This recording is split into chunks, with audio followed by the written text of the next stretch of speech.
Friends, இது வந்து மீன் வறுவல் நாங்கள் பரட்டி வச்சுருக்கோம். என்ன போட்டுருவோம்னாக்கா சோம்பு போட்டு மிளகாய் அரைச்ச தூள், மஞ்சத்தூள், உப்புத்தூள் இது மட்டும்தான் போட்டு பரட்டி அமுக்கி வச்சுட்டு ஒரு அரை மணி நேரத்துக்கு ரொட்டியாக செம்ம டேஸ்ட்டாக இருக்கும். நாங்கள் எதுவும் போட மாட்டோம். இஞ்சி பூண்டு அதெல்லாம் போட அந்த டேஸ்ட் இருக்காது. இஞ்சி பூண்டு எப்போ போட்டாலும் கறியில் சாப்பிட்றோம், இதில் வெந்து போயிடும்.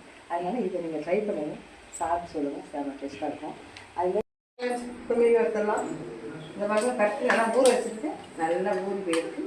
நல்லா ஒரு எண்ணெயை கொண்டு எடுத்துடலாம்.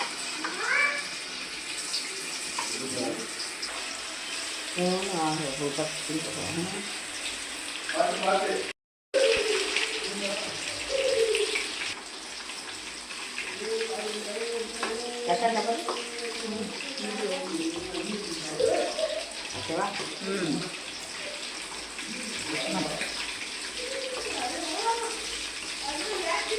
எண்ணெய் எல்லாமே எடுத்துங்க. இது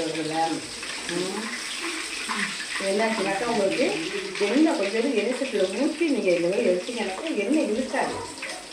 தோசைகளில் போட்டால் எண்ணெய் ஊற்றிட்டே இருக்கணும். இதுலனாக்கா கொஞ்சோண்டு போட்டு இந்த பக்கம் எல்லா இடத்துலாம் எண்ணெய் இருக்காது. நல்லா முழுசாக வரும், ஒட்டாமல் இருக்கும்.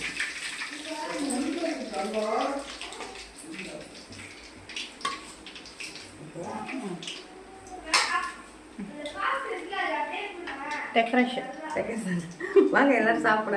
உண்மையாக சொல்கிறேன், வாங்க சாப்பிடலாம். நல்லா சுட சுட மீன் வறுவல், மீன் குழம்பு, இறால் கிரேவி சூப்பராக இருக்கும். வாங்க எங்கள் வீட்டுக்கு சாப்பிட. அடுத்த வீடியோவில் பார்ப்போம். தேங்க்யூ.